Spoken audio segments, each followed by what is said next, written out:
പിതാവിന്റെയും പുത്രന്റെയും പരിശുദ്ധാത്മാവിന്റെയും നാമത്തിൽ ആമേൻ. എൻ്റെ പ്രിയപ്പെട്ടവരെ, ഇന്ന് ജനുവരി 3-ാം തീയതി ശനിയാഴ്ച.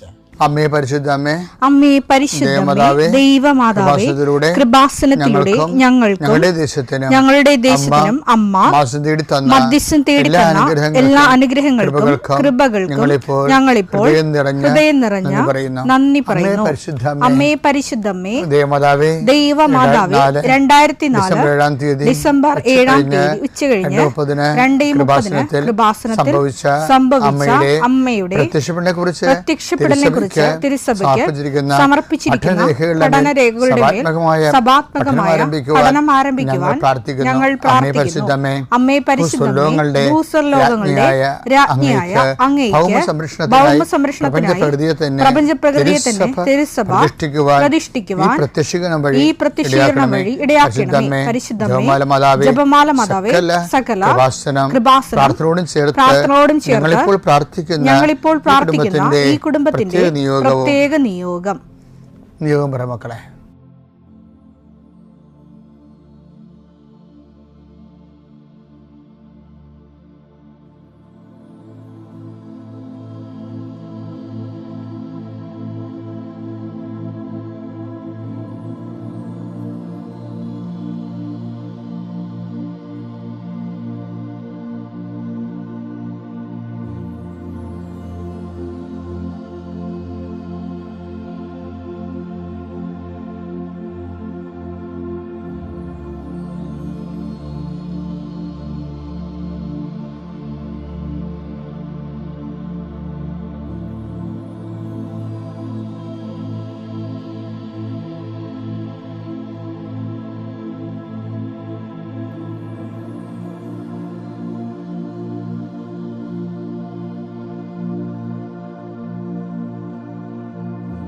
അമ്മയുടെ പ്രത്യക്ഷീകരണത്തിന്റെ ഈ അനുഗ്രഹവേളയിൽ ഞങ്ങൾക്ക് സാധിച്ചു തരുവാൻ കനിയണമേ.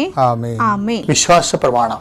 സർവശക്തനായ പിതാവും ആകാശത്തിന്റെയും ഭൂമിയുടെയും സൃഷ്ടാവുമായ ദൈവത്തിൽ ഞാൻ വിശ്വസിക്കുന്നു. അവിടുത്തെ ഏകപുത്രനും ഞങ്ങളുടെ കർത്താവുമായ ഈശോമിശിഹായിലും ഞാൻ വിശ്വസിക്കുന്നു. ഈ പുത്രൻ പരിശുദ്ധാത്മാവിനാൽ ഗർഭസ്ഥനായി കന്യകാമറിയത്തിൽ നിന്ന് പിറന്ന് പൊന്തിയോസ് പീലാത്തോസിന്റെ കാലത്ത് പീഡകൾ സഹിച്ച് കുരിശിൽ തറയ്ക്കപ്പെട്ട് മരിച്ച് അടക്കപ്പെട്ട് പാതാളങ്ങളിൽ ഇറങ്ങി മരിച്ചവരുടെ ഇടയിൽ നിന്ന് 3-ാം നാൾ ഉയർത്ത് സ്വർഗത്തിലേക്ക് എഴുന്നള്ളി സർവശക്തിയുള്ള പിതാവായ ദൈവത്തിന്റെ വലതുഭാഗത്തിരിക്കുന്നു. അവിടെ നിന്ന് ജീവിക്കുന്നവരെയും മരിച്ചവരെയും വിധിക്കുവാൻ വരുമെന്നും ഞാൻ വിശ്വസിക്കുന്നു. പരിശുദ്ധാത്മാവിലും ഞാൻ വിശ്വസിക്കുന്നു. വിശുദ്ധ കത്തോലിക്കാ സഭയിലും പുണ്യവാന്മാരുടെ ഐക്യത്തിലും പാപങ്ങളുടെ മോചനത്തിലും ശരീരത്തിന്റെ ഉയർപ്പിലും നിത്യമായ ജീവിതത്തിലും ഞാൻ വിശ്വസിക്കുന്നു. ആമേൻ. സുഖസ്ഥനായ ഞങ്ങളുടെ പിതാവേ, അങ്ങയുടെ നാമം പൂജിതമാകണമേ. അങ്ങയുടെ രാജ്യം വരണമേ. അങ്ങയുടെ തിരുമനസ് സ്വർഗത്തിലെ പോലെ ഭൂമിയിലും ആകണമേ. അന്നു വേണ്ടുന്ന ആഹാരം ഇന്ന് ഞങ്ങൾക്ക് തരണമേ. ഞങ്ങളോട് തെറ്റ് ചെയ്യുന്നവരോട് ഞങ്ങൾ ക്ഷമിക്കുന്നത് പോലെ ഞങ്ങളുടെ തെറ്റുകൾ ഞങ്ങളോടും ക്ഷമിക്കണമേ. ഞങ്ങളെ പ്രലോഭനത്തിൽ ഉൾപ്പെടുത്തരുതേ, തിന്മയിൽ ഞങ്ങൾ രക്ഷിക്കണമേ. ആമേൻ. നന്മ നിറഞ്ഞ മറിയമേ, സ്വസ്തി. കർത്താവ് അങ്ങയുടെ കൂടെ സ്ത്രീകളിൽ അങ്ങ് അനുഗ്രഹിക്കപ്പെട്ടവളാകുന്നു. അങ്ങയുടെ ഉദരത്തിൻ ഫലമായി ഈശോ അനുഗ്രഹിക്കപ്പെട്ടവനാകുന്നു. പരിശുദ്ധ മറിയമേ, തമ്പുരാന്റെ അമ്മേ, പാപികളായ ഞങ്ങൾക്ക് വേണ്ടി ഇപ്പോഴും ഞങ്ങളുടെ മരണസമയത്തും തമ്പുരാനോട് അപേക്ഷിക്കണമേ. ആമേൻ. കർത്താവേ, നിന്റെ ഉന്നതമായ നാമത്തിന് സ്തോത്രം ചെയ്യുന്നു. കർത്താവേ, നിന്റെ വിശുദ്ധ പൗരോഹിത്യത്തെ മഹത്വപ്പെടുത്തണമേ. കർത്താവേ, സഭയിലുള്ള സാന്നിധ്യം പ്രകടമാക്കണമേ. 40 വർഷം ഞാൻ അർപ്പിച്ച കൃപാനയുടെ യോഗ്യതയാൽ കൃപാസ്ഥാനത്താറെ ജീവനോടെ പ്രത്യക്ഷപ്പെട്ട പരിശുദ്ധ അമ്മയുടെ മാധ്യസ്ഥത്തിലെ ഈശോനാമത്തിൽ പ്രാർത്ഥിക്കുന്നു. മാതാവേ, ഒത്തിരി ആഗ്രഹിച്ചാണ് രാവിലെ എഴുന്നേറ്റ് വരണ മക്കൾ. അവരുടെ രോഗങ്ങളെ നീ ഏറ്റെടുക്കണമെന്ന് പ്രാർത്ഥിക്കുന്നു. അവരെ നീ സാന്ത്വനപ്പെടുത്തണം. പ്രത്യേകിച്ച് ശാരീരികമായ അവശതകളും രോഗങ്ങളും പരുക്കളും പൊറുക്കാത്ത മുറിവുകളും ഉള്ളവർ, കർത്താവെ, അവരെ ഈ പ്രഭാതത്തിൽ അങ്ങ് സ്പർശിക്കണേ ഈശോയെ. കർത്താവെ, ചിലരൊക്കെ ഒരു ദിവസമെങ്കിലും ഒന്ന് ശരീരത്തിന് രോഗമില്ലാതിരുന്നെങ്കിലും ആഗ്രഹിക്കുന്ന രോഗികളാണ്. കർത്താവെ, കണ്ണീരോടെ പ്രാർത്ഥിക്കുന്നു, അവരെ നീ കൈവിട്ട് കളയരുത്. കർത്താവെ, സമാധാനത്തിന് വേണ്ടി പ്രാർത്ഥിക്കുന്നവരുണ്ട്, ഉറക്കം ഇല്ലാത്തവരുണ്ട്. കർത്താവ്, ഒരു വീട്ടിൽ തന്നെ താമസിച്ചിട്ട് എല്ലാവരും പരോക്ഷമായിട്ടും പ്രത്യക്ഷമായിട്ടും ഒക്കെ അവഗണിക്കുകയും ഗ്രൂപ്പുകൾ ഉണ്ടാക്കുകയും അതിൻ്റെ ആ ഗ്രൂപ്പിൽ പെടാത്തതിൻ്റെ പേരിൽ ഞെരുക്കപ്പെടുകയും ചെയ്യുന്നവരുണ്ട്. അത്രയും വലിയ തിന്മയുടെ ഭവനത്തിൽ നിന്ന് എവിടെയെങ്കിലും ഓടി ഒളിച്ചാൽ മതിയെന്ന് ഓർത്ത് വിഷമിക്കുന്നവരുണ്ട്. ഈശോയെ, അങ്ങനെ ഒറ്റപ്പെട്ടു പോയവരെ നീ താങ്ങിയെടുക്കണമേ എന്ന് പ്രാർത്ഥിക്കുന്നു. കർത്താവേ, ജപ്തി നടപടികൾ, സാമ്പത്തിക ബാധ്യതകൾ കർത്താവേ ഇറങ്ങിക്കൊടുക്കണമെന്ന് പറഞ്ഞിരിക്കുന്നവരെ, പൈസ അടക്കാൻ പറഞ്ഞിരിക്കുന്ന ഡേറ്റുകൾ, പൈസ കൈ തികയാത്തവർ, പൂർണ്ണമായിട്ടും ഇല്ലാത്തവർ, അവരെയൊക്കെ നീ സന്ധിക്കണം. കൃപാസ്ഥാനത്താരെ ജീവനോടെ പ്രത്യക്ഷപ്പെട്ട മാതാവിൻ്റെ മധ്യസ്ഥത്തിൽ ഉടമ്പടിയെടുത്ത് പ്രാർത്ഥിച്ച 10,000-കണക്കിന് മക്കൾ നടത്തിയ രാത്രിയും പകലും മഴയത്തും വെയിലത്തും നടത്തിയ പരിശുദ്ധ പ്രവർത്തനത്തിൽ യോഗ്യതയായി കർത്താവെ, കൃപ കുറഞ്ഞിട്ടുള്ള മക്കൾ ഈ പ്രാർത്ഥന കൂടുമ്പോൾ അവരുടെ കഴിവ് കൊണ്ടോ സ്വാധീനം കൊണ്ടോ ഇതിന് തീരുമാനം ഉണ്ടാകത്തില്ല എന്ന് അവർക്കറിയാമായിരുന്നിട്ട് ആരും ഞങ്ങളെ സഹായിക്കും, ആരെങ്കിലും കർത്താവ് നീ എന്നെ അയക്കണമേ, ആരെങ്കിലും ഞങ്ങളുടെ കുടുംബത്തിലേക്ക് അയക്കണമേ. ബന്ധുക്കളോ സ്വന്തപ്പെട്ടവരോ ആരും ഇല്ലല്ലോ, പോക്കാരും കാണുന്നില്ലല്ലോ, ആരെങ്കിലും അയക്കണമേ കർത്താവേ, മാതാവേ, നിന്റെ ദൂതയായി ആരെങ്കിലും ഈ വിഷയത്തിൽ അയക്കണമേ എന്ന് പ്രാർത്ഥിക്കുന്ന മക്കൾക്ക് ഇന്ന് 12 മണിക്കുള്ളിൽ ആളെ കിട്ടാൻ പരിശുദ്ധ ദേവമാതാവിൻ്റെ മധ്യസ്ഥയിൽ പ്രാർത്ഥിക്കുന്നു. പരീക്ഷ കുഞ്ഞുങ്ങളെ, പരീക്ഷ എഴുതി കഴിഞ്ഞവർ, നല്ല റിസൾട്ട് പ്രതീക്ഷിക്കുന്നവർ, കർത്താവ് അവസാനത്തെ പരീക്ഷയ്ക്ക് എഴുതിയിട്ട് ഇനി എഴുതാൻ കാശുമില്ല, എഴുതി പരീക്ഷ എഴുതി നാണം കെട്ടറുണ്ട്. CA പരീക്ഷ പോലുള്ള പരീക്ഷകൾ 9ഉം 10ഉം ഒക്കെ എഴുതി അവർക്ക് തന്നെ നിക്കക്കളിയില്ലാതിരിക്കുന്നവരുണ്ട്. അവരെ ഈ ഒറ്റ പ്രാർത്ഥന കൊണ്ട്, അവരുടെ കഴിവല്ല, ഉടമ്പടി പ്രവർത്തിക്കേണ്ട മനുഷ്യൻ്റെ കഴിവിലല്ല, not by merit but by ഗ്രേസിലാണ്.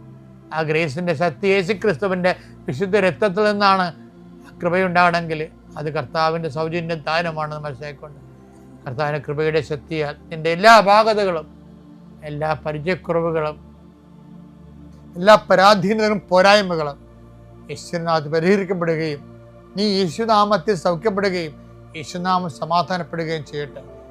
നിത്യപിതാവും പുത്രനും പരിശുദ്ധാത്മാവായ സർവേശ്വര നീക്കുവാമേ. ഞാൻ ഇന്നലെ നിങ്ങളോട് സംസാരിച്ചത് പുതുവത്സരം ഒരു അവസരമാണ്. മത്സരം ഒരു അവസരം. എന്തിൻ്റെ അവസരമാണെന്ന് വെച്ച് കഴിഞ്ഞാൽ, ഇപ്പോൾ ഒരു മുറിയിൽ പ്രശ്നമുണ്ടാകും, ഒരു മുറിയിൽ യേശു ഉണ്ടാകും. നമ്മുടെ വീട്ടിലൊക്കെ അങ്ങനെയല്ലേ, ഒരു മുറി പ്രശ്നമുണ്ടാകും. ചിലപ്പോൾ കുടുംബജീവിതം തകർച്ചയാണെങ്കിൽ ഉറക്കമുറിയിലായിരിക്കും പ്രശ്നങ്ങളെല്ലാം ഉണ്ടാകണം. അരിപ്രശ്നം, ജോലി പ്രശ്നം, വിസ പ്രശ്നം, പ്രൊമോഷൻ പ്രശ്നമൊക്കെ ആണെങ്കിൽ അടുക്കള പ്രശ്നമാണതല്ല. അടുക്കള പ്രശ്നം കൂടുതലും അരിപ്രശ്നമാണ്. അപ്പോൾ ഒരു മുറി പ്രശ്നം ഉണ്ടാകും, വേറെ മുറിയിലായിരിക്കും യേശു ഉള്ളത്. ഇനി ഇവിടുത്തെ വിഷയം എന്ന് പറയുന്നത്, അവിടെ വേറെ ഒരാൾ മസ്റ്റായിട്ട് ഉണ്ടാകണം. കാനായിലെ കല്യാണത്തിൽ എങ്ങനെയാണ്, അടുക്കളയിലൊരു പ്രശ്നം, ആ മുറി പ്രശ്നം ഉണ്ടായി, വേറൊരു മുറിയിൽ യേശു ഉണ്ട്. പക്ഷെ യേശു ഉണ്ടായിട്ട് കാര്യമില്ല. ഈ പ്രശ്നത്തെ യേശുവായിട്ട് ലിങ്ക് ചെയ്യാൻ വേറൊരാളുണ്ടാകണം. അതാണ് വചനം പറയണത്. യേശുവിൻ്റെ അമ്മയും അവിടെ ഉണ്ടായിരുന്നു കേൾക്കുമ്പോൾ എനിക്ക് ചിരി വരും. എന്തിനാ? പ്രശ്നത്തെ യേശുവായിട്ട് ലിങ്ക് ചെയ്യാൻ. അവരാണ് ഈ ലൈൻമാൻ എന്ന് പറയുന്ന ആള്, കണക്ഷൻ കൊടുക്കുന്ന ആള്. യോഹന്നാൻ 2:1. മൂന്നാം ദിവസം ഗലീലയിലെ കാനായിൽ ഒരു വിവാഹ വിരുന്ന് നടന്നു. യേശുവിന്റെ അമ്മ അവിടെ ഉണ്ടായിരുന്നു. ഇങ്ങനെ ചുമ്മാ വായിച്ചു പോകും, അതല്ല. അത് വായിക്കണമെങ്കിൽ അതിൻ്റെ എംഫസിസ് അറിയണം എന്നുണ്ടെങ്കിൽ തലേ ചാപ്റ്റർ വായിക്കണം. എൻ്റെ അപ്പുറത്ത് ആദ്യത്തെ ചാപ്റ്റർ എന്താണ്? യോഹന്നാൻ്റെ 1-ാം ചാപ്റ്റർ വായിക്കണം. എന്താണ്? ആദിയിൽ വചനം ഉണ്ടായിരുന്നു, വചനം ദൈവത്തോടു കൂടി ആയിരുന്നു, വചനം ദൈവമായിരുന്നു. അപ്പം ആദ്യം വചനം ഉണ്ടായിരുന്നു എന്ന് പറയുന്ന ആ പ്രസൻറ്റ് കണ്ടിന്യൂസ് ടെൻസ് തന്നെയാണ്. അതിന് പകരമാണ് യോഹന്നാൻ്റെ ആ എഴുത്ത് ശൈലിയുടെ ഒഴുക്കിൽ യോഹന്നാൻ അറിയാതെ പറഞ്ഞു പോണതാണ്. എന്താണ്? കാനായിൽ വിവാഹാഘോഷം നടന്നു, ആദിയിൽ വചനം ഉണ്ടായിരുന്ന പോലെ യേശുവിൻ്റെ അമ്മയും അവിടെ ഉണ്ടായിരുന്നു. ഇനി അമ്മയുടെ റോൾ എന്താണ്? ആ ജീവിതത്തിലെ പ്രശ്നങ്ങളെ വചനവുമായിട്ട് കണക്ട് ചെയ്യുക. അതാണ് അമ്മയുടെ റോളെന്ന് പറയുന്നത്. അപ്പം ദൈവം സ്ഥാപിതമായ ഒരു റോളാണത്, അല്ല നമ്മളുണ്ടാക്കിയെടുത്ത റോളല്ല. ദൈവസ്ഥാപിതമായ റോളാണ്. വചനം നമുക്ക് വഴികൾ കാണിച്ചു തരുന്നുണ്ട്. അതാണ് ഉടമ്പടി, അതിലാണ് അടിസ്ഥാനപ്പെടുത്തിയിരിക്കുന്ന കാരണമാണ് ഉടമ്പടിക്ക് ഭയങ്കരമായ ഈ സീറോ ഫെയ്ത്ത് ഉള്ള ആൾക്കാർ വന്നിട്ടും അവരുടെ ഒരു മിനിമം ലിറ്റിൽ ഫെയ്ത്താണ് ഇൻവെസ്റ്റ് ചെയ്യണത്. അതിന് നോൺ പ്രൊപ്പോർഷണലേറ്റ് ആയിട്ടുള്ള റെസ്പോൺസാണ് ദൈവം കൊടുക്കുന്നത്. എന്താ കാര്യം? അവരുടെ വിശ്വാസത്തെക്കാൾ ഉപരി മറിയത്തിൻ്റെ മാധ്യസ്ഥത്തിൽ ഉള്ള അവലംബമായിട്ടാണ് അത് വരണത്. ഇനി രസമെന്ന് പറഞ്ഞാൽ വളരെ ഇൻ്റലിജൻ്റ് ആയിട്ടുള്ള വിഷയമാണ്. ഈ കൂടെ താമസിച്ചവനെ രാത്രിനെ അറിയത്തുള്ളൂ എന്ന് പറഞ്ഞ പോലെ പ്രഭു അങ്ങ് എവിടെയാണ് താമസിക്കുന്നത് ഇന്നലെ കണ്ടില്ലേ? അപ്പോൾ പ്രഭു ഈശോ എന്ത് പറഞ്ഞു? റബി എന്ത് പറഞ്ഞു? വന്ന് കാണുക. ഈ എവിടെയാണ് താമസിക്കണമെന്ന് അപ്പോസ്തലന്മാർ തിരക്കിയെടുക്കണ മുമ്പ് വചനത്തിൻ്റെ കൂടെ താമസം ആരാണ്? അമ്മയാണ്. അപ്പം അമ്മയെ സംബന്ധിച്ചിടത്തോളം വചനത്തിൻ്റെ സാധ്യതകളെക്കുറിച്ച് നല്ലവണ്ണം അറിയാം. അല്ലെങ്കിൽ അവർക്ക് വീഞ്ഞ് തികയാതെ വന്നപ്പോഴേ ഉടനെ യേശുവിൻ്റെ അമ്മ പിന്നെ 2:3 അവിടെ വീഞ്ഞു തീർന്നു പോയപ്പോൾ യേശുവിന്റെ അമ്മ അവനോട് പറഞ്ഞു അവർക്ക് വീഞ്ഞില്ല.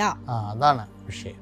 അതായത് ആ തീർന്നുപോയ വിഷയം മനസ്സിലാക്കിയപ്പോൾ ശരിക്കും പറഞ്ഞാൽ അതിനകത്ത് കയറി തലവെക്കേണ്ട ഒരു കാര്യമില്ല. എന്താ കാര്യം വെച്ചാൽ അതിനൊക്കെ സ്വാഭാവികമായ ഒത്തിരി പരിഹാരങ്ങളുള്ളതാണ്. വീഞ്ഞ് തീർന്നു പോയെങ്കിൽ ഇപ്പോൾ നമ്മുടെ വീട്ടിലേക്ക് അരി തീർന്നു പോയാൽ എന്ത് ചെയ്യും? കടയിൽ പോയി മേടിക്കും. ഇപ്പം പോകേണ്ട ആവശ്യം പോലും ഇല്ല. അപ്പം തന്നെ ഫോൺ കുത്തി പറഞ്ഞാൽ അരി വീട്ടിൽ കൊണ്ടുവരും. അന്നിപ്പോൾ കൂട്ടിക്കൊണ്ട് പറഞ്ഞാൽ ചെന്ന് മേടിക്കണം എന്നുള്ള ഒരു വ്യത്യാസം മാത്രമേ ഉള്ളൂ. അവിടെ വീഞ്ഞ് തീർന്നു പോയെങ്കിൽ അടുത്ത വീട്ടിൽ പോയി വായ്പ മേടിക്കാം, അല്ലെങ്കിൽ വിലക്ക് വാങ്ങിക്കാം, സിമ്പിളായിട്ട് പരിഹരിക്കാം. ഇവിടുത്തെ മറിയം എന്താ പറയണമെന്ന് വെച്ചാൽ നമ്മുടെ സിമ്പിളായിട്ട് പരിഹരിക്കാവുന്ന വിഷയങ്ങളിൽ പോലും നീ ദൈവത്തെ ആശ്രയിക്കണമെന്നാണ് അമ്മ പറയുന്നത്.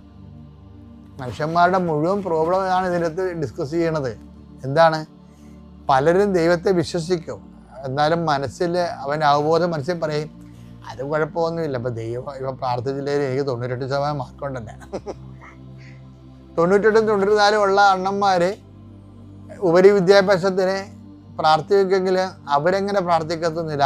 അവരുടെ അമ്മയാണ് വന്ന് പ്രാർത്ഥിക്കണത്. പ്രാർത്ഥിക്കണത്. മക്കൾക്കൊന്നും അത്ര താല്പര്യം. ചില മക്കളെയും കൊണ്ട് അമ്മമാരും തന്നെ കാണാം. അതുങ്ങളിങ്ങനെ അങ്ങനെ ഒരു ഡെഡ് ബോഡിയായിട്ട് വന്ന് മുട്ട നിൽക്കും. എന്താ കാര്യം? അമ്മ വരാൻ പറഞ്ഞു വന്ന് അതുപോലെ വന്ന് മുട്ട നിൽക്കുക. അവരെ കാണുമ്പോൾ നമുക്കറിയാം ഇത് വെറുതെ പെലിച്ചാഴികൾ വലിഞ്ഞേറി ആൾക്കാരെ നിൽക്കണമെന്ന് അറിയാം. കാണുമ്പോൾ അറിയാൻ പറ്റും. നിങ്ങൾ അങ്ങനെയുള്ള ആൾക്കാരെ ഒന്ന് ആൾക്കാരെ കൊണ്ടുവരുമെന്ന് ഞാൻ പറയണത്. നിങ്ങൾ അവർക്ക് വേണ്ടി പ്രാർത്ഥിച്ചാൽ മതി. കാര്യം ദൈവതിരുസന്നിധിയിൽ വരുമ്പോൾ നല്ല വിശ്വാസവും ദൈവത്തിൻ്റെ തിരുസന്നിധി വരുമ്പോൾ അലംഭാവമായിട്ട് നിൽക്കരുത് ഒരിക്കലും. നമ്മുടെ വിശ്വാസവും കാര്യം നമ്മളുടെ ഒരു അഹങ്കാരമാണ് ഇതിൻ്റെ അകത്ത് വരണതേ. വെച്ചാൽ എനിക്ക് മാർക്കുണ്ട്, പിന്നെ ഞാനെന്തിനാണ് ഉടമ്പടി എടുക്കുന്നത്? ഞാനെന്തിനാണ് ആൾക്കാരെ ഒന്ന് പ്രാർത്ഥിക്കണത്? ആർക്ക് കിട്ടിയില്ലെങ്കിലും എനിക്ക് കിട്ടും. അപ്പം സ്വന്തം മെറിറ്റിലാണ് അവർ വിശ്വസിക്കുന്നത്. ഈ കാനായിലെ കല്യാണത്തിൽ വേണമെങ്കിൽ അവർക്ക് വായ്പ വാങ്ങിക്കാം, അത് മെറിറ്റാണത്. വേണമെങ്കിൽ അവർക്ക് വിലക്ക് വാങ്ങിക്കാൻ വരുന്നത് മെറിറ്റാണ്. ഇങ്ങനെ മനുഷ്യന് സാധിക്കുന്ന കാര്യങ്ങളാണത്. മനുഷ്യന് സാധിക്കുന്ന കാര്യങ്ങളാണെങ്കിലും ദൈവത്തോട് ബന്ധമുള്ള ദൈവ പൈതലെ നമുക്ക് സാധിക്കുന്ന സാധ്യതകളല്ല ആശ്രയിക്കണത്. ദൈവം അത് തന്നാലും തന്നില്ലേലും ദൈവം അറിഞ്ഞ് എനിക്ക് അനുഗ്രഹം കിട്ടാവൂ. അതൊരു നിലപാടിൻ്റെ ഭാഗമാണ്. എനിക്ക് കഴിവുണ്ടാകാം, കഴിവില്ലായിരിക്കും, അതല്ല പ്രശ്നം. എനിക്കെന്തെങ്കിലും കിട്ടണമെങ്കിൽ എൻ്റെ കർത്താവ് അതിൻ്റെ അകത്ത് കക്ഷിയായിരിക്കണം, ദൈവത്തിൻ്റെ നാമം മഹത്വപ്പെടണം. അത് മറിയത്തിൻ്റെ ഒരു നിലപാടാണത്. മറിയത്തിൻ്റെ മനുഷ്യരാശി പൊതുവെ കാണിക്കുന്ന തൻപൂർവ മനോഭാവത്തിൻ്റെ എതിരെയുള്ള നിലപാടാണ്, ഒരു സുവിശേഷ വിധ നിലപാടാണ് മറിയത്തിൻ്റെ. അപ്പം ഇത് നമ്മളെപ്പോഴും മെറിറ്റുണ്ടെങ്കിൽ എൻ്റെ സഹോദരങ്ങളെ, നമുക്ക് യോഗ്യത, വീട്, ജോലി, ആസ്തി, ലോക്കറിലെ പണം അല്ലെങ്കിൽ സ്വർണം, എന്തെല്ലാം ആസ്തി ഉണ്ടെങ്കിലും അതിനൊക്കെ പ്രാധാന്യം കൊടുത്തുകൊണ്ട് ഒരു ആധ്യാത്മികത നമുക്ക് സാധിക്കില്ല. നമുക്കത് ഒന്നും ഇല്ലാത്തവനെ പോലെ തന്നെ ആയിരിക്കണം ഇതൊക്കെ ഉള്ളപ്പോഴും ദൈവത്തിൽ ആശ്രയിക്കേണ്ടത്.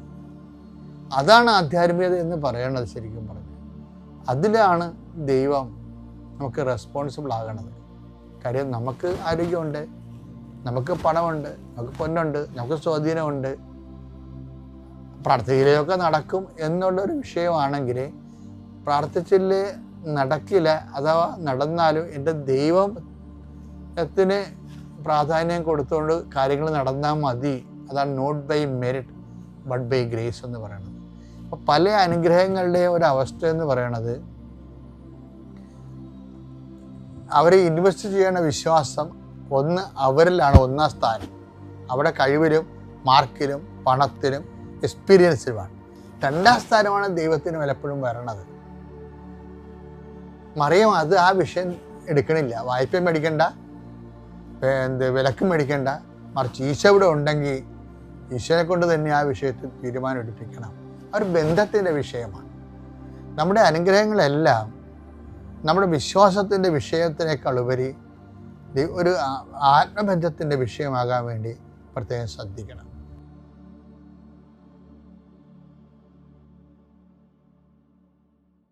അത്യപൂർവ ദൈവാനുഭവങ്ങൾ ഇനി നിങ്ങൾക്കും സ്വന്തം.